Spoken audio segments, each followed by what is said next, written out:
three different areas of topics here: mentors / advisors, advisory boards, and then formal board of directors. I'm going to talk through all three. I'm going to spend a little more time on formal board of directors, just so you understand the dynamics, realizing that some of the ways that a formal board operates, you can also do at the advisory board level. So you can kind of have a blend. It's totally up to you. When we're talking about mentors, advisory boards, formal boards, the first question is why? Where are you in your development? You may be looking for advice on technology. You want somebody that knows the sector. You're trying to understand the market. You may be looking for strategic partnerships. A lot of you are wanting to raise money. And so as investors, we want to see that you have advisors and sometimes a formal board to help bring in other expertise. And as I said, potentially strategic partnerships. So it depends on the stage. The earlier you are, the less you need the formal boards. The more obviously as you develop, you'll be looking for more from that. So mentors and advisors, I'm sure you all have them. I mean, you're at the tech parks, one of the best programs, I think, in the state. And, some of these can be informal. They're people that you meet at different meetings, different events. And again, many times we're looking for people with domain industry experience who understands what I'm doing in the lab, how I'm trying to commercialize it, where I want to go. We're always looking for somebody that's, been there, done that, been successful, but I also like to look at, instances where people were not successful and things didn't work out and understand why, so we can try and miss those mistakes. And these advisors typically will have multiple business areas and disciplines that they can assist you with. Your technology, again, your market, maybe help you understand the market penetration. How far do they think that this technology would go? Certainly scaling at all areas of growing your business. Someone who's been there on the back of a napkin to have done a Series A, Series B, maybe they've done mezzanine financing into venture capital. The raising money, and then, who's had a successful exit, who's actually been able to build it, scale it, sell it, and do the next one. So typically these engagements are just more of a limited time commitment. You may go for coffee, you may go to lunch. There's really no compensation unless they're actually engaged to drive the actual business development, maybe helping you review documents, those types of things. And many times these individuals will have many different other mentees that they're talking to, working with, which rounds out their particular experience. A lot of these also will basically open up their Rolodex to you and look at other mentors, advisors, friends, investor friends that they may know to introduce you to as you go along the commercialization path and journey. So the next is your advisory board, and these are exactly what it says. It's an advisory. There's no fiduciary responsibility, so they're not responsible for running the company or making key decisions. They're advisory. They typically will meet on a more regular basis, and you'll typically look for people in specific domains to round that out, and they may or may not be compensated. When I was running my past company, we were extremely cash positive. So for our advisory board, for each 4-hour meeting, they were compensated $1,500 each. We did that in lieu of granting stock because we wanted to retain the stock, and we're able to do it that way. With an advisory board, obviously, the management is still responsible for the day-to-day decisions and operations. It's a more formal way to get, hopefully, good advice, but management is still responsible for making those decisions. And obviously, that advice is not mandatory. If you get it, you don't like it, you don't have to do it. You can challenge it. And removal or replacement of members of that board is totally up to the company management. So as I said, typically there's a mix of disciplines when we're putting together an advisory board. You clearly want people that understand your technology.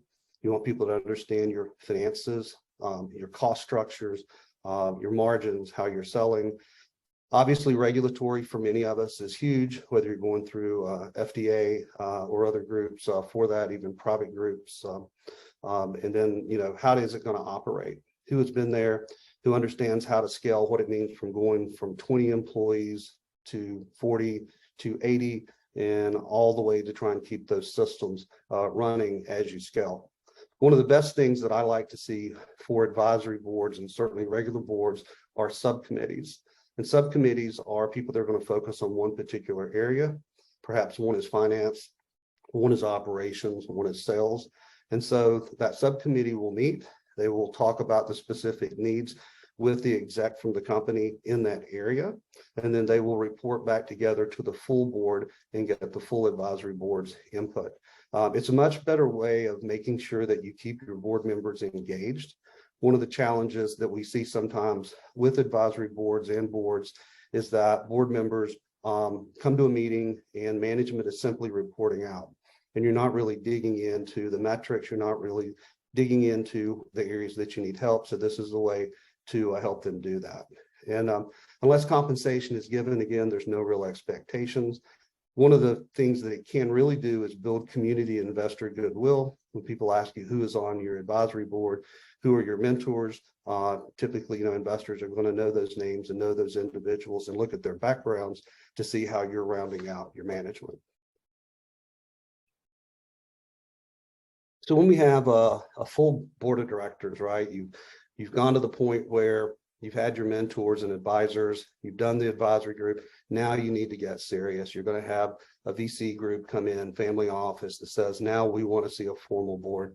So let's talk about a little bit about what that means. So the corporation is governed by the board that oversees the management, and that's really on behalf of the shareholders to make sure that management is engaged and that they're following logic. And there's various levels of engagement, and we'll talk about that in just a minute, depending on what you want. So the important thing I want to stress is from an advisory board to a regular board, as founders, as owners of the company, you need to be thinking about what you're willing to structure, how you want it to work when you bring these individuals in. So as I said, I'm going to talk about a number of different ways that this can work, and you can do kind of a blend if it makes sense for you.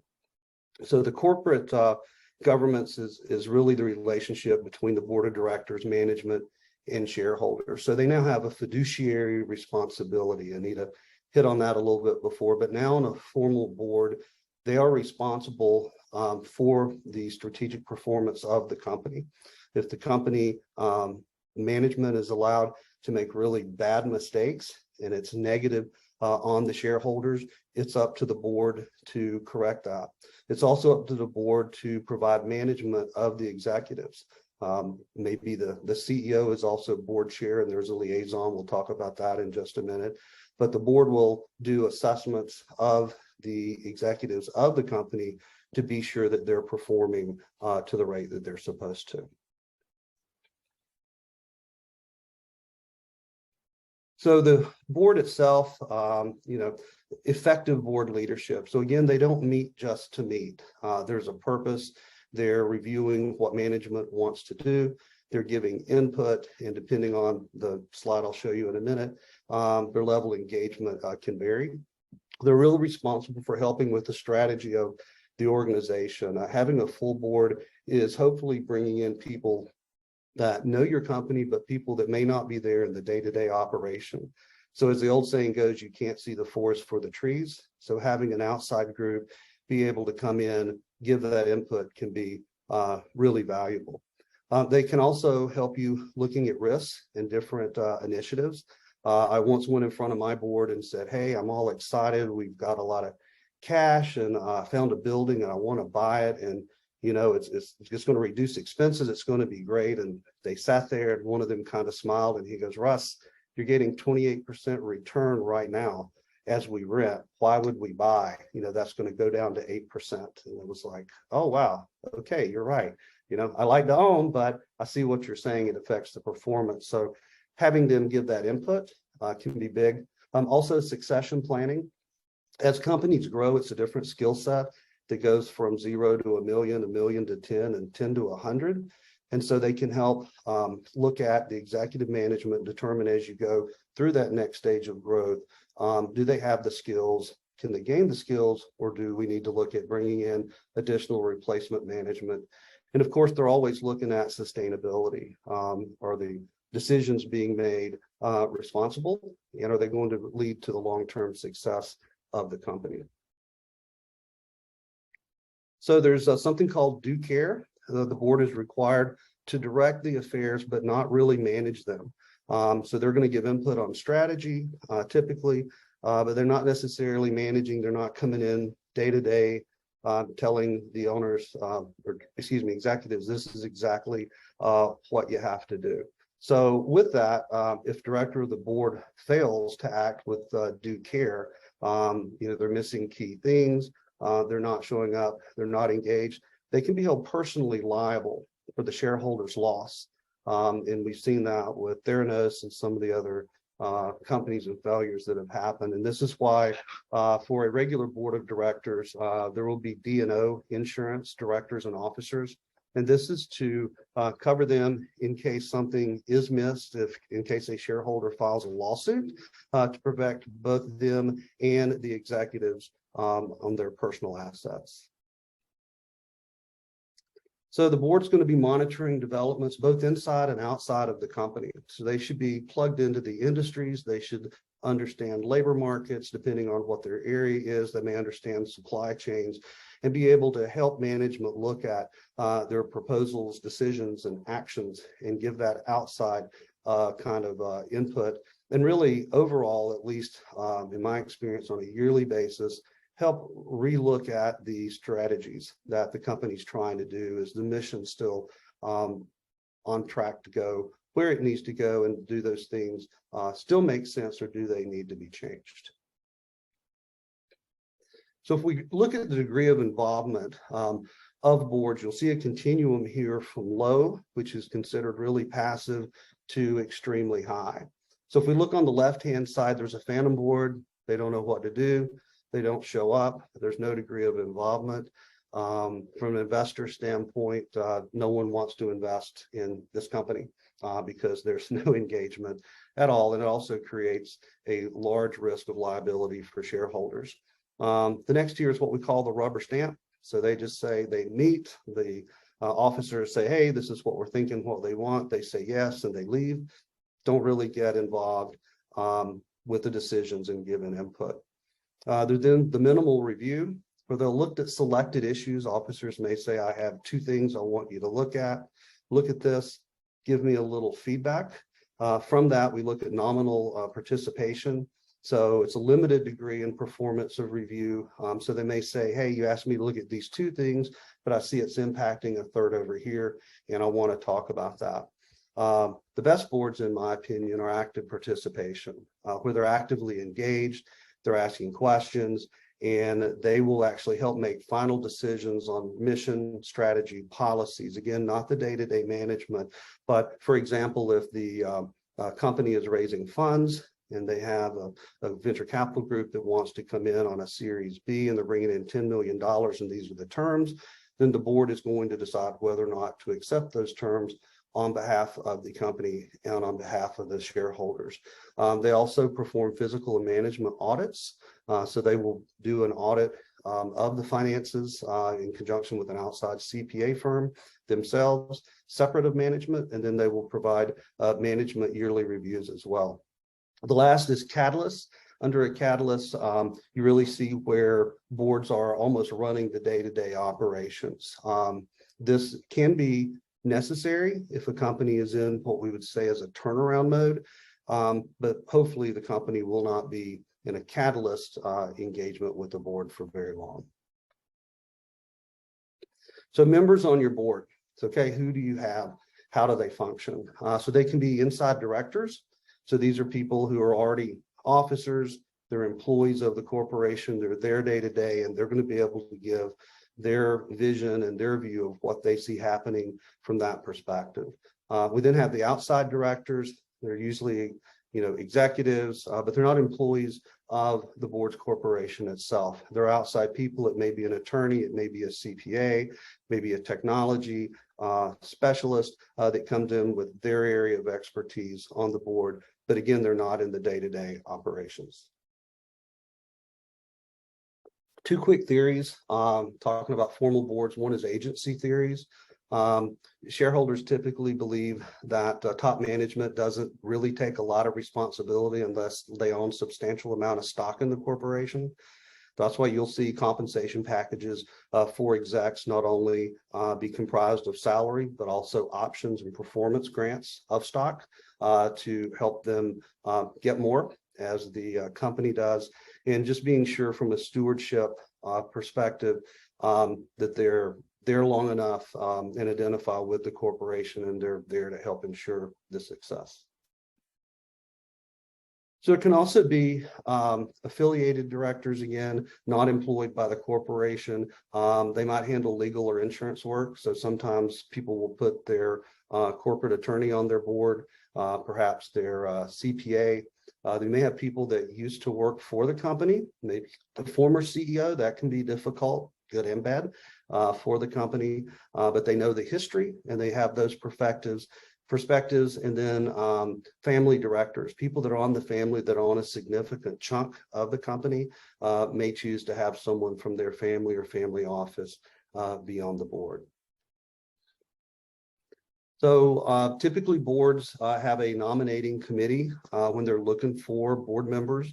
So the board will initially be put together and then they will self-populate as they grow and the company grows over time.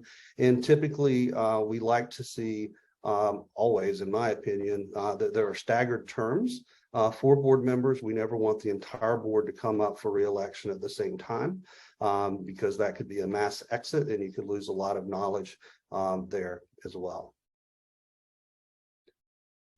So when you're looking for a good director, these are just some things that I like to look for. Willingness to challenge management when necessary. And I'm not saying they need to be aggressive and say, oh, that's the stupidest thing I ever heard, but they need to be able to say, hey, wait a minute, Russ, in my experience, you're getting a 28% return on the investment we're making, renting as opposed to an 8% return on purchasing. So let's talk through that. Let's see what makes sense. A lot of times, if you have your subcommittees, those are great places for those conversations to happen. So the executive that's working with their subcommittee board directors can have that kind of, conversation on the side, figure those things out, and then come to the full board. But then the full board still needs to be willing to challenge and ask questions with that. Obviously, we want special expertise.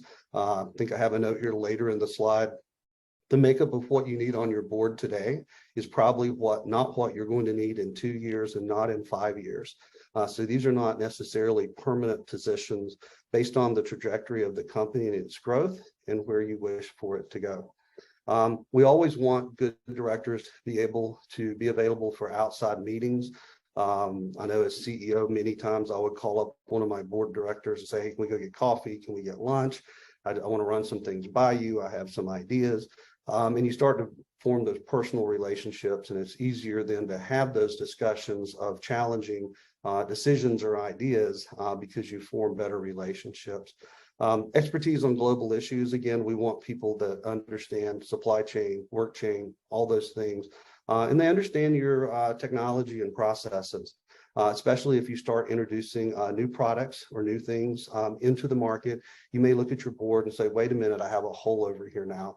I need somebody that understands this particular market that can help me. So your size of your board is determined by your charter and your bylaws when you're set up. So if you've not looked at that, you'll want to look and see what you have. If you haven't set that up, you want to be thinking about that. And there's typically a minimal number of board members. And you typically, though, have good discretion on determining the size of the board that you wish to have. So typically, the average publicly held firm has 10 directors. I do not like that because I feel you should always have an odd number of directors. You never want an even number of board members in case there's a 50-50 split. We always want that one deciding vote if necessary. And again, privately held companies may be 4 to 5 members. I had 7 at my last private company, but that's up to you based on the skill sets and things that you identify that you need. Sometimes there will be what we call a lead director. So if the chair of the board is also the CEO. The board will appoint a lead director, and that is the lead person from the board to interact with the CEO. They lead the annual evaluation of the CEO, but the CEO, typically the founder, can still be chair of the board. And again, you see 96% of companies combine those positions and decide to have a lead director. So as I said earlier, the most effective boards do much of their work through committees. That's where they can really dig into the nuts and bolts of what's happening, bring out their expertise in their particular area, and then share that with the rest of the board. And again, they typically don't have legal duties, but they do have the power to act with authority. So, for example, a operations subcommittee can tell the COO, we want you to do X and not Y, and then they can typically report back to the full board. Not always necessary, again, depends on how you set up your particular board. So the boards, again, help with the strategy. You'll typically have institutional investors that will demand a board seat, that they want to be on there. We do look for involvement of non-affiliated outside directors. So it may be great to have someone from the family who owns 30% on the board, but as an investor, we're going to see a little bit more diversity with that, and certainly diversity now with more representation of women and minorities that reflects our population. So the boards, again, are evaluating individual directors. You can have a smaller board. I've seen boards as small as 3, as large as 15, which becomes a bit difficult. And with a larger board, you're typically going to see a split out between the chairman and CEO positions. You may have shareholders that want to nominate board members to your nomination and selection committee. And then again, society now really expects boards to balance the profitability, which we all want to see as shareholders, with social needs. So just some final things to remember.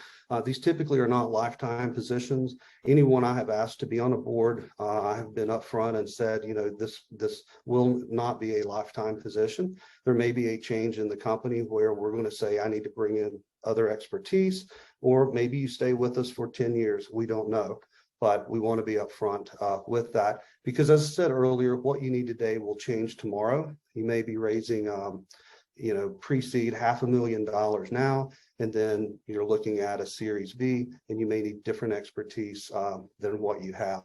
Board members also may gain other interests during their terms, so it's also not uncommon for a board member to approach a chairman, CEO, and say, I really need to step off the board. I may have a conflict, something else. Compensation is required. It's typically stock and or cash, and that is always done on a vesting schedule. So we never say, here's 2%, you've got it from day one.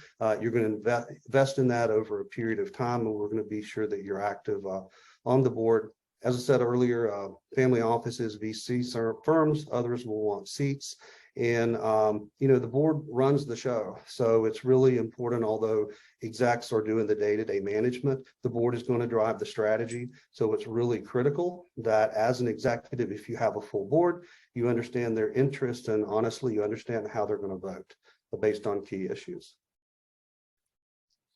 So a couple final things here. We'll wrap up. Onboarding is necessary. So when a board comes on, there's specific things that you need to do. That's a whole nother conversation. There has to be ongoing disclosure, annual disclosure statements from board members, but also during the year. If they start consulting or working with a competitor or another company, they're compelled to disclose that because, again, your needs will change.